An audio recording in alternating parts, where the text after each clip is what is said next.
Did you know that we spend 1/3 of our lives sleeping? That's about 25 to 30 years.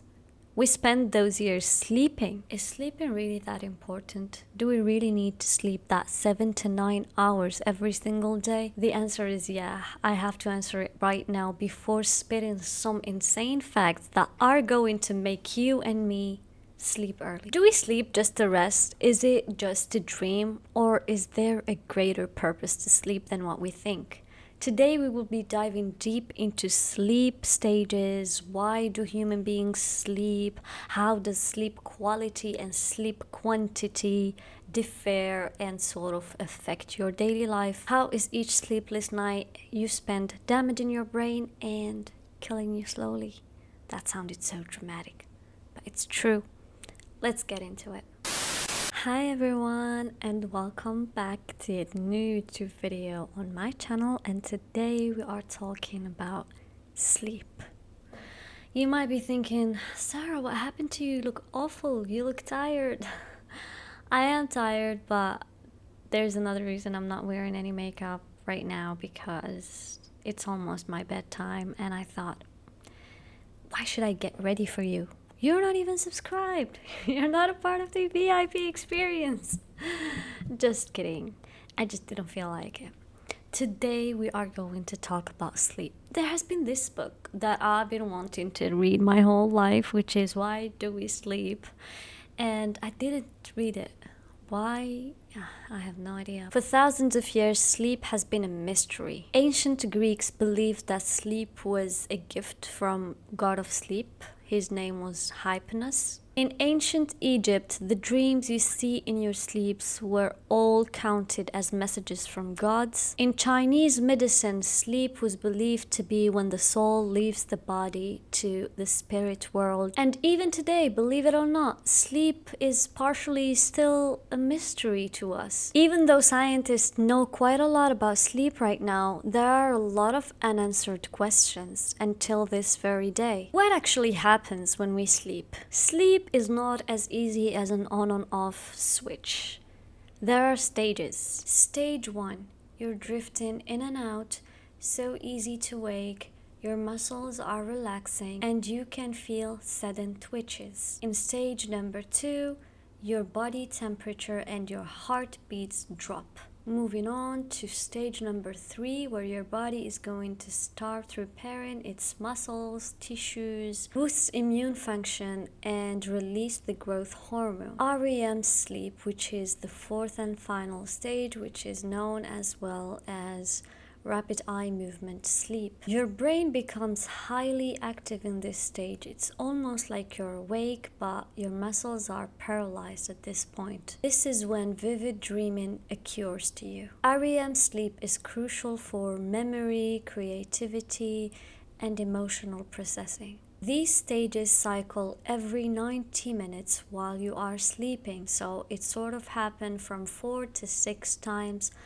each night. And if any one of these stages is interrupted, or like you wake up in the middle of it, then your sleep quality is very, very bad. I'm talking and I'm getting sleepy. Why do we need to sleep? Why? While we sleep, our bodies go into repairing and maintenance mode. Muscle repair and growth, immune system reset, and hormone balance. During sleep, there is a certain fluid, this is its name, that goes through your brain, and it starts washing away toxic waste such as beta amyloid proteins, which are known to be related to Alzheimer's disease. Have you ever seen the movie Inside Out? I had no idea that this was real, but when you're sleeping, your brain is sorting out all of your memories, all of the things that you've learned. Your brain starts sorting all of the information that you went through in your day. At the same time, your brain is strengthening the connections between your important memories. It also gets rid of any unimportant data. So something that your brain thinks is not important, like the name of certain someone you met, deleted. And this makes so much sense because it's proven study at Harvard that the students who actually go to sleep after studying, their brain takes the time to sort the information that they've learned, and they get better results than the students who stay awake and go to their exams without actually getting any sleep. What happens if we don't sleep or we don't get enough sleep? I'm pretty sure you and we know what happens. You don't really need to know more, but I'll still share some of the horrible things that might happen to you. You're gonna have trouble focusing, mood swings, irreliability, sadness for no reason. That sounds like someone I know. You behind the screen. Cravings for high sugar food. That's my daily life. Please help me out in the comments. How do I stop sugar? Your reaction times get slower. Your brain will start to shut down for 1 or 2 seconds each time at random times for no reason. You might start hallucinating and it will end up in a bad breakdown. Now let's move to our next question. Why do we dream? Are you someone who dreams a lot? For me, I feel like I was at some point, but for the past 2 or 3 years, I only dream like 3 or 4 times a year. I know it sounds crazy, but I think human beings do dream every day. It's just that they don't remember their dreams, or maybe they don't feel like they actually had a dream. Dreaming is one of sleep's greatest mysteries because until nowadays we don't really know why we dream, but there are some interesting theories. Emotional processing. Dreams sort of help us process feelings and our fears safely. Yeah, I don't really feel safe when I'm trying to run from something I fear, and I don't think it feels like a dream most of the time, and I feel like I'm dying. That's not safe at all. Problem solving. Your brain creatively connects ideas without any logical constraints. Memory integration. Dreams tend to help you integrate memories into the long-term storage. Now, this might be a little bit extra, but let's check out sleep in the animal kingdom. I don't know why, but my whole life I heard that dolphins sleep with only one eye open, but no, it's worse. Dolphins sleep with half of their brain awake because if their brain is not functioning at all, they won't be able to breathe. I bet you didn't even know that dolphins need to breathe. Giraffes. I think you can relate to a giraffe. Do you know why? Because giraffes only sleep 2 hours each day. Can you believe it? Because they're always alerted of predators. Now, the question goes to you. Why do you only sleep 2 hours a day?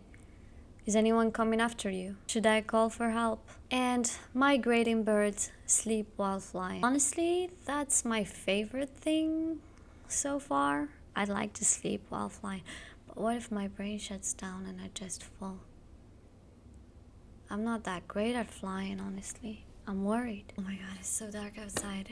My bedtime is literally almost there. And before I go to bed, I want to tell you how to improve your sleep. The first tip might sound crazy, but it did help me out, which is have a consistent schedule.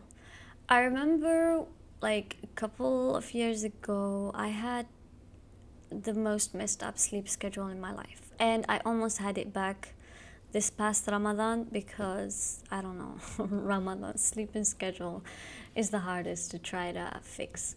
So to have a consistent sleeping schedule, like you can't say, oh, I wake up every day at 7 a.m. but then on the weekends I wake up at 1 p.m.